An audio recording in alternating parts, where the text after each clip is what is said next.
Alright, here is a quick little run through of the Sandpiper Park model you had purchased. So up here you're going to have two 30-pound propane tanks with a selectable regulator. When you look down, there's going to be a little white notch. It's pointed at this tank right now. It's just your selector arrow for which tank you want to draw from. After that point, before you open the tank, there is a little indicator on there that will be reading red to signify no propane is flowing. As soon as you turn the tank to the left, you might have heard a little click. That is going to be the regulator switching over to green to let you know, hey, I have propane flowing and we are good to go. Now when the tank goes empty, that indicator will turn back to red and to signify you to come out and point it at the other tank. All you do is turn it counterclockwise or clockwise depending on which tank you want to go at. For instance, we are pointed at the left tank right now. I want to go counterclockwise to go to the other tank. Now if I'm on the other tank and I need to go back to that tank, I'm going to spin clockwise. Do not. It is not 360, only 180 on that guy. So we'll go ahead and leave that on. So when we go inside, we are going to light a stove. When the unit does get to you, before you ignite anything on the propane via furnace, water heater, anything like that, I want you to go ahead and light the stove for 15 seconds to purge the air that gets trapped in propane lines regularly after I shut off the tank during delivery to you. We're going to go right here. You're going to notice you have a stabilizer jack in each corner. There is a manual hand crank provided. It is going to be in your bedroom closet. If you want to make your life easy, just go ahead and get a cordless drill with a 3/4 inch socket. Run those jacks down till you see the camper move about a 1/16 of an inch, signifying it is taking weight. That is, of course, after you've leveled the trailer. Please do this before you put out all the slides. It'll just make your life a little bit easier, and making sure that the slides don't drag on the floor or any of that, because it's on a hard incline and not level. Next, down here, you're going to see a white pull handle right here with Bristol on it. That is going to be your freshwater tank drain. Now what I just did is I fully closed it. That is for camping use when you want to use the fresh tank and the pump for operation. You also have a city water connection where you can run a hose directly to the unit. That will bypass the tank and the pump. So if you're using your city water connection as your water supply, do not kick on the water pump. There is no need. It will just end up frying the pump. Now, the big thing is if you are going to be using the city water pressure, please have a pressure regulator installed on the hydrant rated for 45 to 55 psi. If you do not do that and the water pressure is greater than that, it will cause the camper to leak. So, big no-no. So if you look right here, everything is labeled for you. That is the city water connection I was referring to. That will bypass the tank and the pump. If you're using that, you will not kick on the pump at all. This is the fresh water connection that will fill that onboard tank. It is basically two ways to do the exact same thing. You just pick which one you want to operate that day and you go at it. This top one in the middle right here is a black tank flush. It is for when you are pulling the sewer valve to dump the toilet tank. You can hook a hose up to this. It will spray inside that black tank to help flush everything down. You're also going to have your satellite mains and your cable TV connections. Now the satellites are these three. You need to pay attention to that because satellite has to be independent from the board. So each one of these connections is going into a different connection in the camper. When it is on cable, it goes to all connections. So that's why there's multiples on the satellite. So cable does them all, satellite for each individual room. You'll see front for the bedroom, main for the rear TV, and an extra one for outside if you do need it. Now, if we look down below here, you're going to see it says sewer water outlet connection. Right here are going to be your gate valves. You'll notice you have two gray ones. One is for your main sink in the area, the kitchen sink. The other one is going to operate your bathroom sink and shower. Black for black tank, which is going to be your toilet tank. You simply, right now they are closed. All you're going to do is open them up like so to let it flow. We do fill the tanks to make sure there's no leaks, but I pre-drained it. There's just a little extra from when that gets trapped in the tanks a little bit, which is fine. Right down below you, these low point drains, you'll notice a blue one and a red one. That is your hot line and your cold line. They are open right now, so you will need to close those upon when you kick on either your water pump or kick up your city water connection. Otherwise, the water is just going to come pouring out of those as it's supposed to. They are just quarter turn valves. You are simply just going to turn it 90 degrees on each. All right, next is going to be your water heater. right here is going to be your water heater. I did pull the anode rod out of it because you don't want to leave those in typically long. To install it, you are going to need a 1 1/16 socket size. It is simply going to thread right into the hole right here, and then just give it a little snug tighten. You do not need to bury it until there are no threads left, just till it's nice and snug. Over here, you're going to see an on and off switch right here. This is for the electric side of the water heater and the electric side only. You will see another switch on the monitor panel on the inside for water heater. That one is for propane. It is one or the other switch, never both. If you want electric, you will be using this switch. If you want propane, it will be the inside switch. Pretty simple on that. So do we want to take the anode rod out again? Yeah. And I'm just going to go ahead and remove the anode rod for travel. Just make sure you go ahead and install it before you start camping.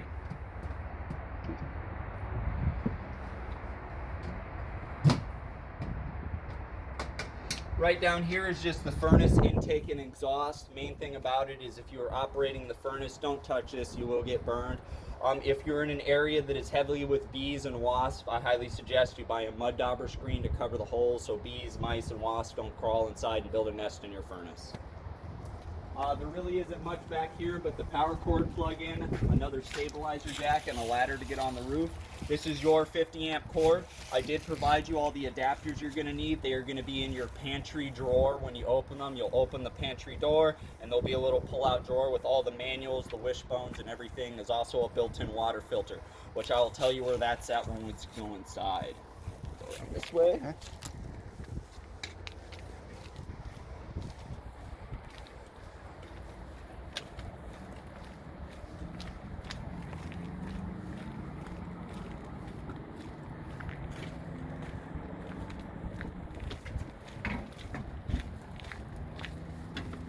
Alright, this is going to be the monitor panel right here.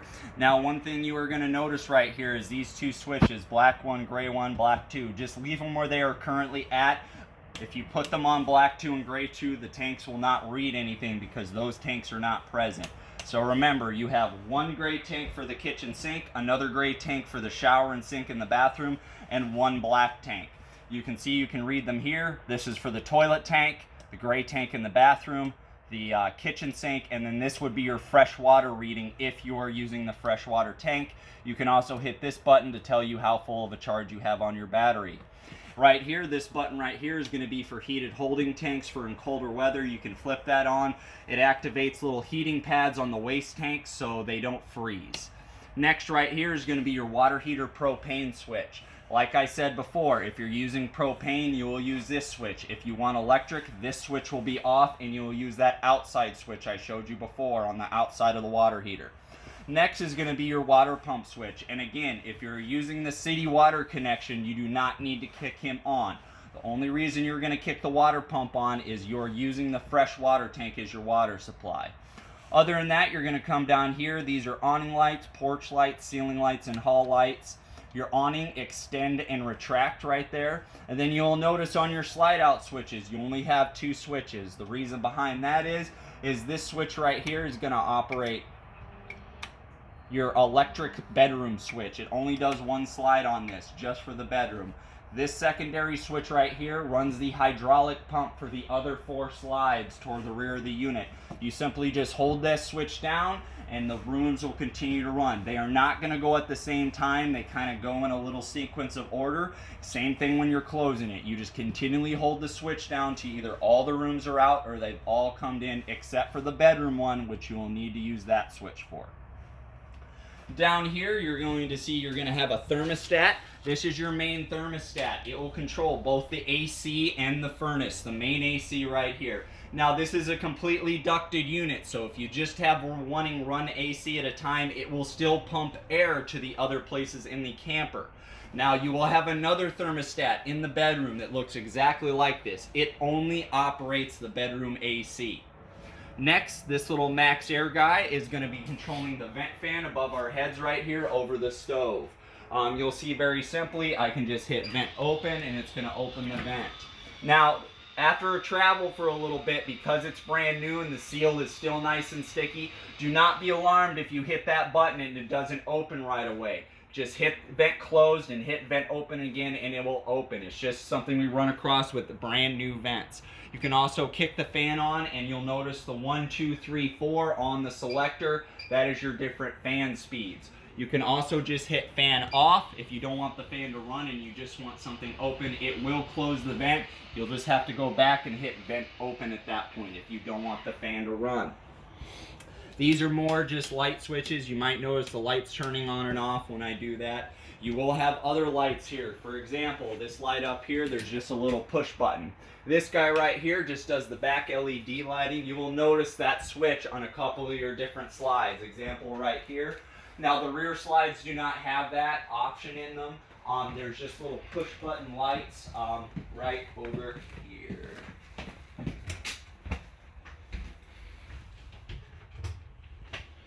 Over here is just the entertainment center. You have a TV. Now, the way the TV is set up is it is designed to run it through the speakers. You'll simply need to turn on the radio down here and select the source input of TV for the sound to play over. The A, B, and C are your speaker selectors. Basically, A is the sound bar itself, B are going to be ceiling speakers, and C are going to be outsides if you have them. Down here is a little electric fireplace. There is a remote. This is going to be in your big black packet that is in your pantry, as well as the remote for this and the TV. You will need to run a channel scan if you plan on just using the antenna TV for your area. It's simply like doing a channel scan auto program on a house TV. No different. All right, go down this way. Now, you will notice little light switches here that just does blue LED lights. Example, remember when I said after you open the propane, I want you to come in and light the stove? You're simply just going to push it like that until the flame ignites. Now, if it's been a while since you've lit the stove, just please make sure you hold it down for a little bit. So that way the little thermocoupler can register the heat and it knows the flame is there. If you do not do that, it'll just shut the burner right out because it doesn't think there's a flame there and it wants to disable the gas. The oven is going to work the same way. You're just going to hold this here for about a minute or two, and then after you feel it's not ignited after a minute or two, you'll go ahead and throw it to what temperature you would actually like. You will have a little light here for the oven light and the blue LED lights and the convection fan oven. Microwave is a microwave, nothing too big there. It's a microwave. Right here is just a little safety latch. Now this guy does have a little ice maker on it. This camper has been winterized, so I guess what you will do is run a couple cycles of ice before using it to purge the antifreeze out after we winterized it. If you want to make that go a little faster, on the bottom of the ice maker valve, right about where you see my middle finger is, there's a little push button. That will make the ice maker cycle, so you can keep doing that a couple times until you see the water coming out clear. And of course right here, on and off button for the ice maker.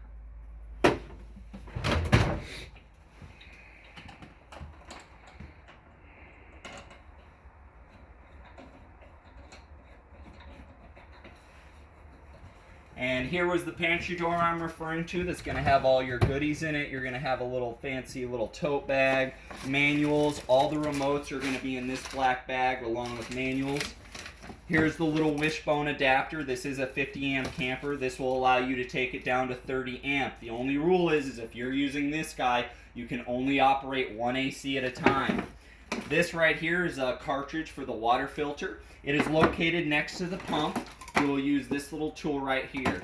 Now the pump is actually located behind me. You're going to see that little door right here with 2 screws on the top. Just simply remove it and the pump and the water filter cartridge housing is going to be in there. All you do is you unscrew the housing, dump the filter in there after you've removed the plastic, and screw it back on and you are good to go. Now your water heater on the back of it, to gain access to that, is going to be these 2 guys right here. Again, don't bother with this one, just use this one. The back of the water heater's right there. Now this camper, like I said, has been winterized and it is out of bypass mode. So all you need to do to de-winterize it is add water to the system and flush the remaining antifreeze out of it. Yeah, and those are all the self-closed drawers. You just give them a good little push and they'll shut. Bathroom in here.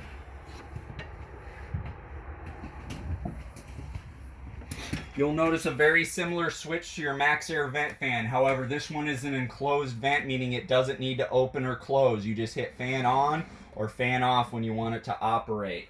Toilet's right behind me here, nothing too crazy on him. And then you're going to notice your shower. Now, please, before you kick your water pump on, you're going to notice I did this on purpose from the winterization. All your water valves are open right now for travel. All you need to do is, before you add water, is close them all like so. And then when you actually go to kick on water, you'll come to each faucet, hot and cold, until you no longer see the foam or pink antifreeze. All right. I'm gonna open them again. Yep. There we go.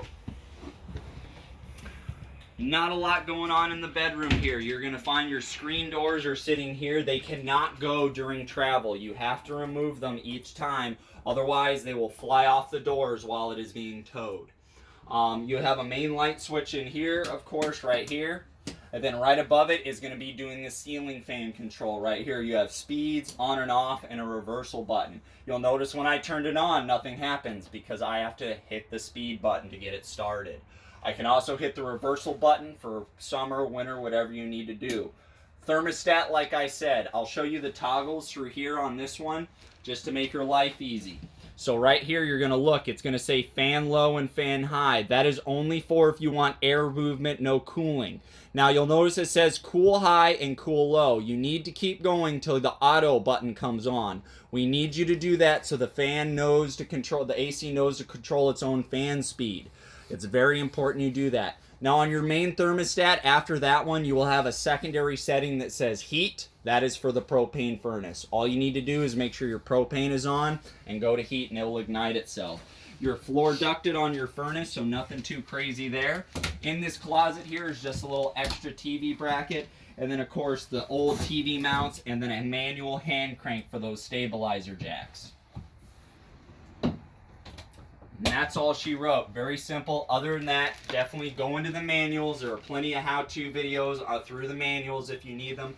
This is a very basic run-throughs of do's and don'ts for you just to get the camper started. Make sure you read your manuals so you understand everything that you need to do maintenance-wise, and that'll be all she wrote for you. All right. Thank you, Josh. Yeah.